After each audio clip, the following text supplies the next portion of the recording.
మిత్రులారా, మళ్ళీ నమస్కారం. ఈరోజు ఏప్రిల్ 14వ తారీఖు నాడు మనందరికీ శుభదినం. చాలా గొప్ప దినం, చరిత్రలోనే చాలా చాలా గొప్ప దినం. మనకే కాదు, యావత్తు భారతదేశానికి కూడా ప్రపంచంలో ఉన్న ప్రతి ఒక్క డిప్రెస్డ్ క్లాసు, ప్రతి ఒక్క మహిళకి ఇది చాలా గొప్ప దినం, పర్వదినం. ఎందుకు? డాక్టర్ బాబాసాహెబ్ భీమ్రావ్ రామ్జీ అంబేద్కర్. భీమ్రావ్, ఆయన మొదటి పేరు భీమ్రావ్, అందుకే జై భీమ్, జై భీమ్, జై భీమ్, జై భీమ్ అని ప్రతి ఒక్కడు చాలా గర్వంగా చెప్పుకుంటూ ఉంటాడు. సో బాబాసాహెబ్ భీమ్రావ్ రామ్జీ అంబేద్కర్ గారి పుట్టినరోజు, జన్మదినం ఈరోజు, ఆయన జయంతి. దేశమంతటా అందరూ పూలమాలలు తీసుకుని, గజమాలలు తీసుకుని ఆయన విగ్రహాల దగ్గర పోయి అభిషేకం చేసి పండుగ వాతావరణంలో కొత్త బట్టలు వేసుకుని పోయి పండుగ జరుపుకుంటారు. అసలు ఎవరైనా ఎందుకు ఈయన గురించి ఎందుకు ఇంతమంది వేలాది కోట్లాది మంది ఎందుకు తపన పడుతున్నారు? ఆయన గురించి ఆ మంత్రంలాగా అంబేద్కర్ అంబేద్కర్ అంబేద్కర్, జై భీమ్, జై భీమ్, జై భీమ్ అని గట్టిగా స్లోగన్స్ ఇస్తూ ఉంటారు. ఆ జై భీమ్ అన్న ప్రతి సెకండు, ప్రతిసారి వాళ్ళ గుండెలు, వాళ్ళ హృదయాలు అన్నీ లెగిచి గాల్లో తేలుతూ ఉంటాయి. అందరూ ఒకటి, పంజాబ్ నుంచి కానీ, తమిళనాడు నుంచి కానీ, అటు నాగాల్యాండ్ నుంచి ఇటు గుజరాత్ కానీ, అందరూ భారతీయులంతా జై భీమ్ అనగానే ఒకటైపోతారు. ఎవరైనా ఏంటి ఈయన చేసింది? ఏప్రిల్ 14వ తారీఖున 1891లో 1891లో మహో అనే ఒక ప్లేస్, ఇప్పుడు మధ్యప్రదేశ్లో ఉంది, అప్పుడు బాంబే రీజియన్లో ఉండేది. అక్కడ పుట్టిన భీమ్రావ్ ఒక దళిత పిల్లవాడు. అక్కడ స్కూల్కి వెళ్ళి మొట్టమొదటిసారిగా అక్కడి నుంచి తల్లిదండ్రులు మళ్ళీ బాంబేకి వెళ్ళినప్పుడు చాలా చిన్న వయసులోనే 1897లో ఎల్ఫిన్స్టన్ అనే ఒక కాలేజ్లో స్కూల్ క్లాస్లో అడ్మిట్ అయ్యాడు. మొట్టమొదటిగా ఆ స్కూల్లో ఒక దళిత్ స్టూడెంట్ అయ్యాడు. అంతకుముందు ఎక్కడైతే విలేజ్లో, గ్రామాల్లో వెళ్ళేవాళ్ళో అక్కడ నడుచుకుంటూ పోవడం, నదులు దాటడం, చెరువులు దాటుకుంటూ స్కూల్కి వెళ్ళడం, చెరువు దాటి స్కూల్కి వెళ్తా అక్కడ బెంచ్ మీద కూర్చొని, ఎందుకంటే దళితుడు కాబట్టి, వివక్ష కాబట్టి కింద కూర్చోమని చెప్పడం, కింద కూర్చోవాలంటే గోను సంచి చెప్పి సంఖలో పెట్టుకుని తీసుకెళ్ళాలి, గోను సంచి వేసి కూర్చోవాలి, మళ్ళీ క్లాస్ అయిపోయినాక గోను సంచి చుట్టుకుని మళ్ళీ సంఖలో పెట్టుకుని నీళ్లు ఎలా తాగుతారు? భోజనం ఎక్కడ లేదు, అందరూ నీళ్లు తాగుతా ఉంటే ఆ నీళ్లు దళితులు ముట్టుకోవడానికి వీలు లేదు అని అప్పుడు వివక్ష. ఆ నీళ్లు గ్లాసులో పోసేసినా ఆ గ్లాసులో తాగకూడదని ఒక వివక్ష. నీళ్లు ముట్టుకోకూడదు, గ్లాసు ముట్టుకోకూడదు, కూజా ముట్టుకోకూడదు, కుండి ముట్టుకోకూడదు. మరి ఎట్లా నీళ్లు? ప్యూను పైనుంచి ఇలాగా పోస్తే కింద నుంచి ఇలాగా తాగేవాళ్ళు ఆ రోజుల్లో దళిత స్టూడెంట్స్. అటువంటి పరిస్థితుల్లో విద్యాభ్యాసం చేసిన బాబాసాహెబ్ అంబేద్కర్ గారు, ఆ ప్యూను ఒకవేళ స్కూల్కి రాకపోతే ఆ రోజు నీళ్లు ఉండేవి కావు. సో హాస్యంగా ఒకసారి రాశారు, నో ప్యూన్ నో వాటర్. ఏదో కారణాల వల్ల ఆ రోజు ప్యూన్ కానీ స్కూల్కి రాకపోతే నీళ్లు పోసేవాళ్ళు ఉండరు కాబట్టి పాపం దళిత పిల్లలకి నీళ్లు తాగడానికి నీళ్ళు ఉండేది కాదు. గ్రామాలు కిలోమీటర్లు నడుచుకుంటూ వచ్చి స్కూల్లో పడేవాడు. తీరా స్కూల్కి వస్తే ఆ రోజు ప్యూన్ లేకపోతే నీళ్లు లేవు. So no peon no water, గుర్తుపెట్టు, వాటర్ అంటే నీళ్లు అనేది పదే అంబేద్కర్ గారి జీవితంలో వస్తూనే ఉంటుంది. నో ప్యూన్ నో వాటర్ అని బాల్యంలో ఏదైతే ఎదుర్కొన్నారో మళ్ళీ దీని సంఘటన మళ్ళీ ఇంకోసారి చూస్తాం. ఆ తర్వాత ఇందాకే మనం అనుకో, అసలు ఎందుకు అంబేద్కర్ గారి గురించి ఇంత జపం ఎందుకు చేస్తున్నారు అందరూ అంటే, chief architect of constitution of India. యావత్తు ప్రపంచంలో అందరికీ సమాన హక్కులు ఉండాలి, ఈక్వల్ రైట్స్ ఉండాలి అని 1947లోనే చాలా అడ్వాన్స్డ్, అగ్రదేశాల్లో లేని కాన్సెప్ట్ ఇండియాకు తీసుకొచ్చారు అంబేద్కర్. చాలా దేశాల్లో మహిళలకి ఓటింగ్ రైట్ అడ్వాన్స్డ్ నేషన్స్లో కూడా లేదు అప్పటికి. ఇప్పుడు మనల్ని చూసుకుని వాడు కూడా తెచ్చుకుంటారు. చాలా దేశాల్లో వెనుకబడిన తరగతులకి ఓటింగ్ రైట్ లేదు. ఆ రోజు 1947లో chief architect of constitution of India Ambedkar garu constitution of ఇండియాలో రాసి పెట్టారు మన ఓటింగ్ రైట్. ఓటింగ్ రైట్ అనేది కొంతమందికి ఉండేది, అందరికీ ఉండేది కాదు. యూనివర్సల్ ఫ్రాంచైజ్ అని ప్రతి భారతీయుడికి, ప్రతి సిటిజన్ ఆఫ్ ఇండియాకి ఓటింగ్ రైట్ ఇప్పించింది అంబేద్కర్ గారు. అటువంటిది మరి ఆయన అన్నది ఏంటి? కులము, మతము, జాత ఎవరు ఏమీ సంబంధం లేకుండా ప్రతి ఒక్కరికి 18 సంవత్సరాలు దాటినప్పుడు, అప్పుడు 21 అనేవాళ్ళు, దాటిన వాళ్ళకి ప్రతి ఒక్కరికి ఓటింగ్ రైట్ ఉండాలని పోరాడి తీసుకొచ్చి ఆ హక్కు తీసుకొచ్చింది, ఓటింగ్ రైట్ ఓటుకు తీసుకొచ్చింది అంబేద్కర్ గారు. ఆ ఓటింగ్ రైట్ అనేది దళితులకి కోసం పోరాడలేదు, ప్రతి భారతీయుడి కోసం పోరాడారు, ప్రతి భారతీయుడికి ఇప్పించారు. మరి అటువంటిది ఇతను అందరూ కలిసి ఇతను ఒక దళిత లీడర్ని ఎందుకు అంటున్నారు? అందరికీ కదా ఇచ్చింది ఆయనకి, అన్ని మతాల వాళ్ళకి, అన్ని జాతి వాళ్ళకి ఇచ్చారు కదా ఓటింగ్ రైట్. ఇది కుట్ర, అందరూ చేసిన కుట్ర.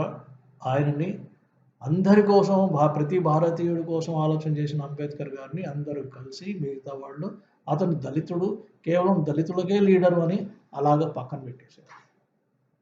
అది చాలా పెద్ద కుట్ర. భారతరత్న బాబాసాహెబ్ అంబేద్కర్ 1956 సంవత్సరంలో చనిపోతే మీరు 34 సంవత్సరాలు తీసుకుంటారు అతనికి భారతరత్న అని అవార్డు ఇవ్వడానికి. చాలా అన్యాయం. భారతరత్న ఆయన పుట్టినప్పుడే భారతరత్న, మీరు ఇవ్వడం ఏంటి? So human rights, women rights ఇవన్నీ పోరాడి తీసుకొచ్చిన మహానుభావుడు డాక్టర్ అంబేద్కర్ గారు. ఆయన 23వ సంవత్సరం వయసు రాగానే ఇక్కడ వివక్ష చాలా ఉంది, నాకు సరిగా చదువు దొరకట్లేదు, నన్ను చదువుకోవట్లేదు, నన్ను క్లాస్లో రానియట్లేదు, నాకు పెద్ద పెద్ద యూనివర్సిటీస్లో అడ్మిషన్ ఇవ్వట్లేదు అని తెలుసుకున్న అతని వ్యక్తి స్కాలర్షిప్ తీసుకుని అమెరికాకి వెళ్ళి కొలంబియా యూనివర్సిటీలో జాయిన్ అయ్యి అక్కడ ఒక సుమారు మనకి లెక్క కూడా లేదు, sociology, psychology, anthropology, philosophy, economics, political science, ఎన్నో రంగాల్లో ఆయన గ్రాడ్యుయేషన్, పోస్ట్ గ్రాడ్యుయేషన్ చేసి ముఖ్యంగా 3 అంశాల మీద పిహెచ్డి చేశారు. ఏన్షియంట్ ఇండియన్ కామర్స్ అని ఒక కాన్సెప్ట్ మీద పిహెచ్డి చేశారు. కాస్ట్ సిస్టమ్ ఇన్ ఇండియా దాని మీద పిహెచ్డి చేశారు. అన్హిలేషన్ అనే కాస్ట్ అనే పుస్తకం ఏదైతే రాశారో దాని మీద చాలా చాలా చర్చ. అయితే అకాడమికలీ సూపర్ డాక్యుమెంట్, ఇది హైయెస్ట్ క్వాలిటీ డాక్యుమెంట్. దీని మీద ఆయనకి, గాంధీ గారికి చాలా విభేదాలు వచ్చాయి. చాలా చాలా సంవత్సరాలు అది నడిచింది, అది మళ్ళీ మళ్ళీ మనం చూస్తూ ఉంటాం. అయితే అంబేద్కర్ గారు పబ్లిక్ మూమెంట్ అంటే ప్రజలను తీసుకెళ్ళి ఒక మూమెంట్ లాగా తీసుకుని ఒక 3 ముఖ్యమైన మూమెంట్స్లో పార్టిసిపేట్ చేశారు. ఇది మనందరం తెలుసుకోవాల్సింది. ఇందాక నేను అన్నాను, చిన్నప్పుడు నో ప్యూన్ నో వాటర్, నీళ్లు, అది మళ్ళీ ఆయన జీవితంలో ప్రవేశించింది. ఆయన 36 సంవత్సరాల్లో ఉన్నప్పుడు, 30 సంవత్సరాల క్రితం ఏదైతే ఆయనని పీడించిందో అది ఆయన 30 సంవత్సరాల తర్వాత, అంటే ఆయన 36 సంవత్సరాల వయసులో ఉన్నప్పుడు మహాడ్ అనే ఒక టౌన్లో ఆ చెరువు నీళ్లు అగ్రవర్ణాలు వాళ్ళంతా అన్నిటికీ వాడేవాళ్ళు, పిచ్చి పిచ్చి పనులకి, వాళ్ళ గేదెలు కడగడానికి కూడా వాడేవాళ్ళు, కానీ దళితులు వచ్చి అక్కడ నీళ్ళు తాగడానికి వీల్లేదు. అలాంటి వివక్ష ఉంది. అక్కడ వేలాది మంది దళితులు తీసుకెళ్ళి ఆ నీళ్లు తాగే అనే ప్రొటెస్ట్ చేశారు. నీళ్లు, వాటర్. చిన్నప్పుడు స్కూల్లో ఇక్కడ మహాడ్ అనే నగరంలో పబ్లిక్ ట్యాంకులో నీళ్లు వేలాది మంది దళితులు పోయి తాగడం అనేది ఒక public first one of the biggest moments and చారిత్రాత్మకమైన మూమెంట్ అంబేద్కర్ గారు డీల్ చేశారు 1920s. ఎగ్జాక్ట్లీ 3 సంవత్సరాల తర్వాత కలారాం టెంపుల్ అని నాసిక్ దగ్గర ఉంది, 15,000 మంది దళితులను తీసుకుని, ఇక్కడ గమనించవలసిన అంశం ఏంటంటే టెంపుల్ ఎంట్రీ, ఆ రోజు గుడిలో రానిచ్చేవాళ్ళు కాదు దళితుల్ని. టెంపుల్ ఎంట్రీ అనేది one of the biggest moments that doctor Ambedkar గారు చేసింది. ఈ 15,000 మందిని తీసుకెళ్ళి గుడిలోకి వెళ్దామంటే అక్కడ ఉన్న అగ్రవర్ణాలందరూ వచ్చి ఆడుపుకుని మొత్తానికి వీళ్ళకి టెంపుల్లోకి రానిలేదు. ఇది సెకండ్ మూమెంట్. మూడో మూమెంట్ అనేది ఇటువంటి ఎక్స్పీరియన్సెస్ ఇటువంటివి చాలా ఉన్నాయి, చెప్పుకోవడానికి సమయం లేదు మన దగ్గర. ఇవన్నీ చూసి ఆయన ప్రభావితమయ్యి ఆయన మనసులో బాధపడి కృంగిపోయి అన్నిటికంటే లాస్ట్ మాస్ మూమెంట్ ఆయన చేసింది ఏంటంటే 1956లో అక్టోబర్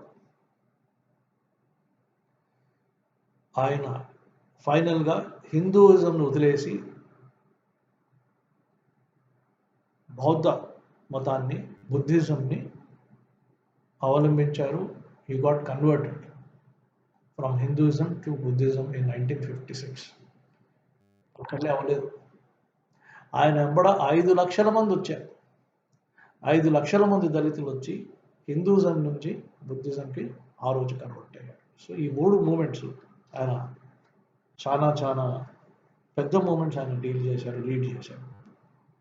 కాన్స్టిట్యూషన్ ఆఫ్ ఇండియాలో ఆర్టికల్ 15, ఆర్టికల్ 16, ఆర్టికల్ 17 గురించి ఆయన మాట్లాడారు. ఆర్టికల్ 15లో రాశారు. ఆర్టికల్ 15లో అనేది 2 negative words, prohibition of discrimination. Prohibition negative word, discrimination కూడా negative word. Prohibition of discrimination, negative పాజిటివ్గా పెట్టారు. అది రచించారు. దాంట్లో ఏంటంటే డిస్క్రిమినేషన్ ఉండకూడదు, చెరువుల దగ్గర కానీ నీళ్లు తాగేటప్పుడు కానీ అని చాలా క్లియర్గా రాశాడు. కానీ నాకు ఆశ్చర్యం ఏంటంటే అక్కడ టెంపుల్ ఎంట్రీ అనేది రాయలేదు. ఏంటి, ఏమైంది, ఆ డిస్కషన్లో ఏం జరిగింది అనేది నాకు ఎప్పుడు ఆలోచన చేస్తూ ఉంటాను. అది నాకు ఇంకా ఇన్వెస్టిగేట్ చేయాలి, నేను ఇంకా తెలుసుకోవాలి. ఆర్టికల్ 15(4)లో 15(2)లో చెరువుల గురించి ఉంది, విలేజ్ ట్యాంక్స్ గురించి ఉంది, పబ్లిక్ ప్లేసెస్ గురించి ఉంది, ఎంటర్టైన్మెంట్ గురించి ఉంది. టెంపుల్ అనే వర్డ్ యూజ్ చేయాలి. ఆర్టికల్ 15 మనం కాన్స్టిట్యూషన్ ఆఫ్ ఇండియాలో మనం చూస్తే ఆర్టికల్ 15లో ఏమి రాస్తుంది అని ఫాస్ట్గా మనం చూస్తే, ప్రొహిబిషన్ ఆఫ్ డిస్క్రిమినేషన్ ఉండకూడదు. Prohibition on grounds of religion, race, caste, sex or place of birth. అక్కడ ఏం చేశారు, with regard to use of wells, tanks, bathing guards అని పెట్టారు. టెంపుల్స్ అని పెట్టలేదు ఇక్కడ. రైట్. ప్రొహిబిషన్ ఆఫ్ డిస్క్రిమినేషన్ ఇక్కడ మనం చూడాల్సిందంటే ప్రొహిబిషన్ అనేది నెగిటివ్ వర్డ్, డిస్క్రిమినేషన్ అనేది అంటే డిస్క్రిమినేషన్ని ప్రొహిబిట్ చేస్తున్నాము అని రాజ్యాంగం, కాన్స్టిట్యూషన్ ఆఫ్ ఇండియాలో ఆర్టికల్ 15లో బాబాసాహెబ్ అంబేద్కర్ గారు ఇక్కడ రాసి పెట్టారు. అదేవిధంగా 15 క్లాస్ 5, ఆర్టికల్ 15 క్లాస్ 5 ఏం రాశారంటే, nothing in this article shall prevent the state from making special provision for advancement of SCs and STs with respect to admission to educational institutions including private educational institutions. అంటే ఎడ్యుకేషన్లో representation ఇవ్వడానికి, reservation ఇవ్వడానికి, admission ఇవ్వడానికి state అంటే ప్రభుత్వము, central government కానీ state government ఏ విధమైన చర్యలు తీసుకోవచ్చు, including private educational institutions, not necessarily government schools. అక్కడ కూడా ఈ పిల్లల్ని చేర్చుకోండి అని రూల్స్ పాస్ చేయొచ్చు అని ఆర్టికల్ 15(4)లో 15(5)లో ఇప్పుడు కాదు 1947లోనే రాసి పెట్టారు. ఇంకా మనం దాని గురించి మాట్లాడతాం. ఆ విధంగా నెక్స్ట్ మనం ఆర్టికల్ 16కి వెళ్తే, సో ఇక్కడ అడ్మిషన్ ఇంటూ ఎడ్యుకేషనల్ ఇన్స్టిట్యూషన్స్, ఏది ఆర్టికల్ 15(5). Education article 15. ఆర్టికల్ 16లో 2 పాజిటివ్ వర్డ్స్ యూజ్ చేశారు. ఆర్టికల్ 15లో 2 నెగిటివ్ వర్డ్స్, ఇక్కడ 2 positive words. Equality is positive word. Opportunity, equality of opportunity, positive and positive. Equality of opportunity where in matters of public employment. ఇక్కడ ఆర్టికల్లోనే హెడ్డింగ్లోనే రాశారు employment గురించి. ఏ employment? Public employment. Public employment అని రాశారు. అక్కడ ప్రైవేట్ ఎడ్యుకేషన్ ఇన్స్టిట్యూషన్స్ అని రాశారు. ఇక్కడ పబ్లిక్ ఎంప్లాయ్మెంట్ అని రాశారు. Public employment and also in private institutions అని రాయలేదు. మరి అప్పుడున్న ఆయనకి ఇబ్బందులు ఏంటో. ఎందుకంటే అప్పటికి అఫర్మేటివ్ యాక్షన్ అని అమెరికాలో ఆల్రెడీ ఉంది. ఏది? పబ్లిక్ ఇన్స్టిట్యూషన్సే కాకుండా ప్రైవేట్ ఇన్స్టిట్యూషన్స్లో కూడా రిప్రజెంటేషన్ ఇవ్వాలని అఫర్మేటివ్ యాక్షన్ అని అప్పటికి ఉండింది. అది ఇక్కడ తీసుకురావాలని ఆయన వ్యాఖ్యలు రాశాడు, ఆ పుస్తకాల్లో కూడా రాసున్నాడు. కానీ అతను చేయలేదు. సో ఇక్కడ అందుకే equality of opportunity in matters of public employment. So 15లో ఎడ్యుకేషన్ అని చూసాము, 16లో ఎంప్లాయ్మెంట్ అని చూస్తున్నాము. ఇక్కడ ఆపర్చునిటీస్ గురించి మాట్లాడుతూ 16(4) ఆర్టికల్ 16(4)లో same terminology is the same. Nothing in this article shall prevent the state from making any provision for the reservation. అనే వర్డ్ ఫస్ట్ టైం ఇక్కడ యూజ్ చేశారు కాన్స్టిట్యూషన్లో. For the reservation of appointments or post in favour of any backward class of citizens which in opinion of the state is not adequately represented in the services under the state. So ఇక్కడ reservations చేయొచ్చు అనేది article 16(4)లో ఎవరికైతే backward class of సిటిజన్స్కి representation లేదో వాళ్ళకి చేయొచ్చు అని కూడా ఇక్కడ 16(4)లో రాశారు. సో 15లో ఎడ్యుకేషన్, 16లో ఎంప్లాయ్మెంట్. మరి టెంపుల్స్ సంగతి ఏమైంది? ఇందాక అనుకున్నాం కదా, టెంపుల్స్ అంత పెద్ద మూమెంట్ చేశారు, వాటర్ గురించి మాట్లాడారు. సో మరి ఆయనకు వచ్చిన ఇబ్బందులు ఏంటో తెలియదు. కాన్స్టిట్యూషన్ రాసే కమిటీ కూడా ఎటువంటి సహకారం ఆయనకు అందించిందో మనకు తెలియదు. ఫైనల్గా ఏం చేశారంటే ఆర్టికల్ 17లో అబాలిషన్ ఆఫ్ అన్టచబిలిటీ అనేది ఒక ఆర్టికల్ పెట్టారు. అబాలిషన్ ఆఫ్ అన్టచబిలిటీ అనేది ఇన్వర్టెడ్ కామర్స్లో పెట్టి, అంటే దాని డెఫినేషన్ సెపరేట్గా ఇస్తున్నారు. Untouchability is abolished and its practice in any form is forbidden అని ఇంట్రడ్యూస్ చేశారు. The enforcement of any disability arising out of untouchability shall be an offence punishable in accordance with the law అని పెడుతూ మళ్ళీ article 17లో untouchability అని define చేస్తూ purification of Harijans before entering temple held unconstitutional అని తర్వాత కోర్టులో చెప్పారు. సో మొత్తానికి ఈ విధంగా ఆర్టికల్ 15, 16, 17 గురించి మనం మాట్లాడుకోం. అలాగే ఇప్పుడు రిజర్వ్ బ్యాంక్ ఆఫ్ ఇండియా ఏదైతే మనం అంటున్నామో, ఆ రిజర్వ్ బ్యాంక్ ఆఫ్ ఇండియా మన దేశంలో ఉండాలని చెప్పింది ఎవరు? దాన్ని తీసుకొచ్చింది ఎవరు? అంబేద్కర్ గారు. లండన్ స్కూల్ ఆఫ్ ఎకనామిక్స్లో ఎకనామిక్స్ చదివిన అతను అమెరికాలో బ్యాంక్స్ ఎలా ఉన్నాయి, లండన్లో ప్రీమియర్ బ్యాంక్స్ ఎలా ఉన్నాయి, ఆ తర్వాత వాళ్ళకున్న హయ్యెస్ట్ బ్యాంక్ ఎలా పనిచేస్తుంది అవన్నీ ఆయన ఎకనామిక్స్లో చదువుకుని ఇక్కడికి వచ్చి మనకు కూడా రిజర్వ్ బ్యాంక్ ఆఫ్ ఇండియా ఉండాలని చెప్పి రిజర్వ్ బ్యాంక్ ఆఫ్ ఇండియాని చేయించారు, పెట్టించారు, స్థాపించారు. ఈ విషయం మనలో ఎంతమంది తెలుసు? So reserve bank of India కానివ్వండి, ఎకనామిక్స్ కానివ్వండి, ఫండమెంటల్లీ అంబేద్కర్ గారు ఈజ్ అన్ ఎకానమిస్ట్.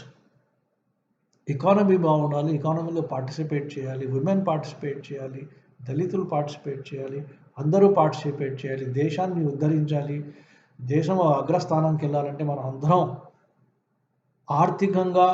ఆర్థిక పరిస్థితుల్లో మనం పార్టిసిపేట్ చేయాలి, దాంట్లో ఉండాలి. ఆర్థికంగా మనం ఎదగాలి. మనం ఎదుగుతే దేశం ఎదుగుతుంది, జీడిపి ఎదుగుతుంది, అగ్రస్థానానికి వెళ్తుంది దేశం నమ్మిన వ్యక్తి డాక్టర్ అంబేద్కర్ గారు.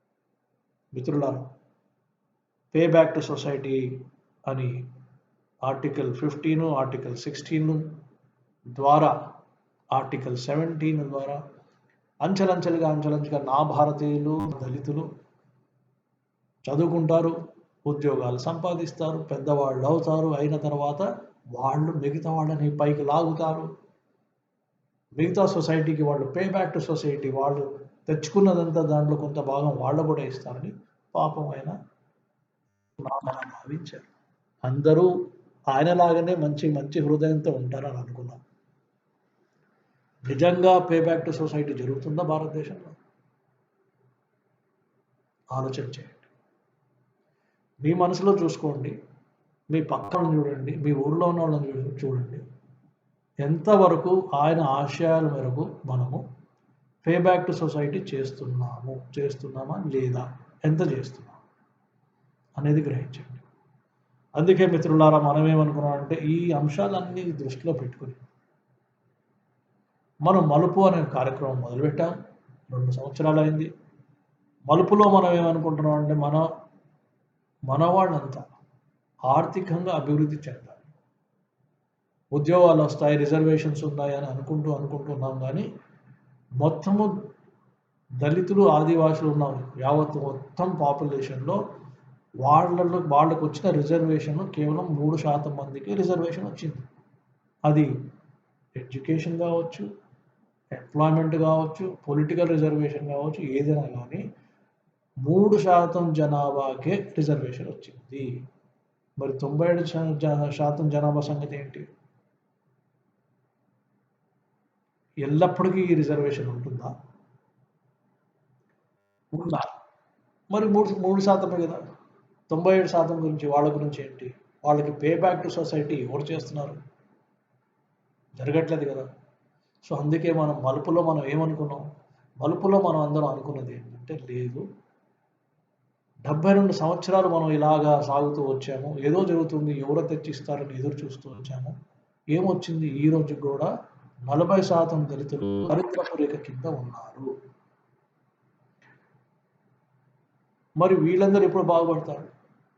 అందుకే మనం ఆర్థిక అభివృద్ధి స్వావలంబన అని ఒక మూమెంట్ లాగా స్టార్ట్ చేసాము. మలుపు మూమెంట్ని స్టార్ట్ చేసాము. మలుపు మూమెంట్లో మనం ఏమంటున్నాము? చిన్న తరహా చాలు, సూక్ష్మ పారిశ్రామికవేత్తలు అవుదాం. ప్రతి గ్రామం నుంచి ఒకళ్ళు ప్రతి సంవత్సరం 1,00,000 కావచ్చు, 2 లక్షలు కావచ్చు, 5 లక్షలు కావచ్చు, చిన్న చిన్న పెట్టుబడులు పెట్టి సూక్ష్మ పారిశ్రామికవేత్తలు అవుదాము. మనల్ని చూసి ఇంకా కొంతమంది వస్తారు. ప్రతి సంవత్సరం ప్రతి గ్రామం నుంచి వస్తూ ఉంటే, మిత్రులారా, ప్రతి రాష్ట్రం నుంచి 2025లోగా 1,00,000 మంది సూక్ష్మ పారిశ్రామికవేత్తలు బయలుదేరుతారు. అప్పుడు సూక్ష్మ పారిశ్రామికవేత్తలు వాళ్ళు బయలుదేరినప్పుడు వాళ్ళకి రిజర్వేషన్స్ అవసరమా? అవసరం లేదు. వాళ్ళే వేరే వాళ్ళకి ఉద్యోగాలు ఇస్తారు. వాళ్ళు స్వయం ఉపాధి. అంటే స్వయం ఉపాధి కావాలంటే ముందు నైపుణ్యత కావాలి. ఆ నైపుణ్యత, అన్ని రకాల నైపుణ్యతలు ఉన్నాయి కాబట్టి ఆ రోజు అంబేద్కర్ గారు అన్ని పుస్తకాలు రాశారు, అంతమంది పెద్దవాళ్ళతో ఢీగొట్టారు, కాన్స్టిట్యూషన్ ఆఫ్ ఇండియా రాశారు, మన అందరికీ రిజర్వేషన్లు ఇచ్చారు. మహానుభావుడు ఎక్కడున్నాడు? మన అందరికీ ఇచ్చాడు. మనం అందరం ఎంజాయ్ చేస్తున్నాం. ఇప్పుడు మన వాళ్ళంతా ఏసీ కార్లలో తిరుగుతున్నారు, ఏసీ ఇళ్లలో ఉంటున్నారు, అమెరికా వెళ్ళిపోయారు. అన్ని రకాల మనం బెనిఫిట్స్ పొందాం కదా. అయినా 40% మన వాళ్ళు దారిద్రపు రేఖ కింద ఉన్నారు అంటే మనకేమి చీమ కుట్టట్లేదా? మనం ఏం చేయకూడదా? చెయ్యాలి. ఈరోజు మనం చేయాలి. మనం అందరం కలిసి మన వాళ్ళలో ఉన్న వాళ్ళని ప్రతి గ్రామంలో నుంచి ఒక్కొక్కళ్ళని తయారు చేసి వాళ్ళ సూక్ష్మ పారిశ్రామికవేత్తలు చేయాలి. సూక్ష్మ పారిశ్రామికవేత్తలు ప్రతి గ్రామం నుంచి ప్రతి సంవత్సరం నుంచి తయారైనప్పుడు ఒక 5 సంవత్సరాల్లో ప్రతి రాష్ట్రంలో 1,00,000 మంది తయారైనప్పుడు, యావత్తు భారతదేశంలో ఒక 30 లక్షల మంది తయారైనప్పుడు, మన దగ్గర చూడండి, మన ఊర్లో, మన గ్రామంలో 5 సంవత్సరాల్లో 5గురు తయారవుతే, ఒక్కొక్కళ్ళు 10 లక్షలు పెట్టుబడి పెడితే, 50 లక్షల పెట్టుబడి గల యూనిట్లు వాళ్ళు పెట్టుకుంటే, దానికి 2.5 కోట్ల రూపాయల టర్నోవర్ వస్తే వాళ్ళ జీవితాలు ఎలా మారిపోతాయి? ఆ కుటుంబాలు ఎలా మారిపోతాయి? ఆ తల్లిదండ్రులు ఎంత హ్యాపీనెస్ వస్తుంది ఆ పిల్లల్ని చూసి. వాళ్ళు వాళ్ళ పిల్లలు పెద్ద స్కూల్స్కి వెళ్తారు, కాన్వెంట్ స్కూల్స్కి వెళ్తారు, మంచి బట్టలు వేసుకుంటారు.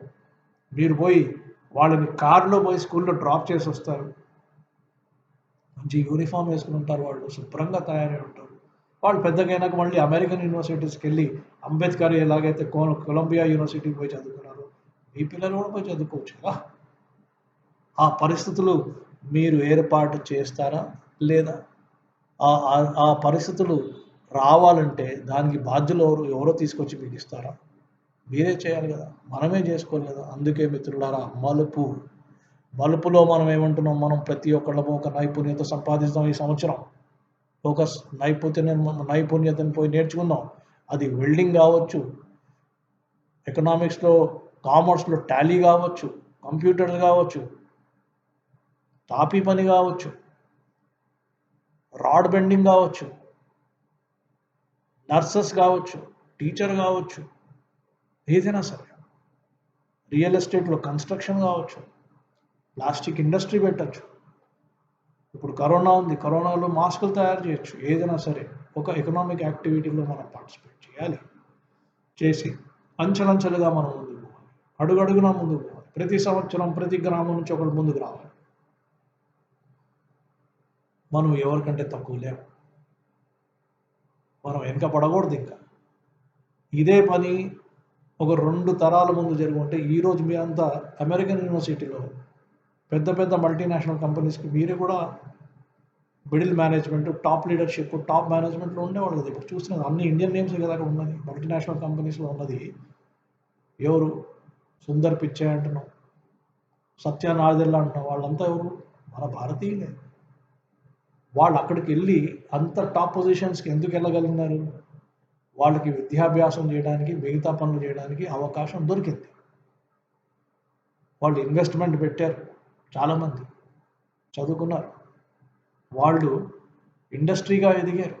అక్కడున్న వాళ్ళు సీఈఓలు, కంపెనీలు ఉన్న వాళ్ళు ఇండియన్స్ చాలామంది ఉన్నారు. మనకు అవకాశాలు దొరక్క ఇలా ఉండిపోయాం. అవకాశాలు ఎవరో ఇయ్యరు మిత్రమా, మనమే తీసుకోవాలి. 2 చేతుల్లోంచి మనమే 2 చేతులతోని ఆ అవకాశాలు లాక్కోవాలి. లాక్కుని మన అడుగులు మనం ముందుకు వేసుకుంటూ మార్చ్ చేసుకుంటూ ఈ పయనం మొదలుపెట్టాము. ఇంకా ఆపకూడదు, ముందుకు పోతూ ఉండాలి. అందులో మనము విజయం సాధించాలి. ఈరోజు మళ్ళీ బాబాసాహెబ్ అంబేద్కర్ గారిని స్మరిస్తూ మలుపులో మనం అందరం జై భీమ్, జై మలుపు, జై భీమ్, జై మలుపు, జై మలుపు అని ముందుకు సాగుదాం. All the best. Please take care. Please stay safe.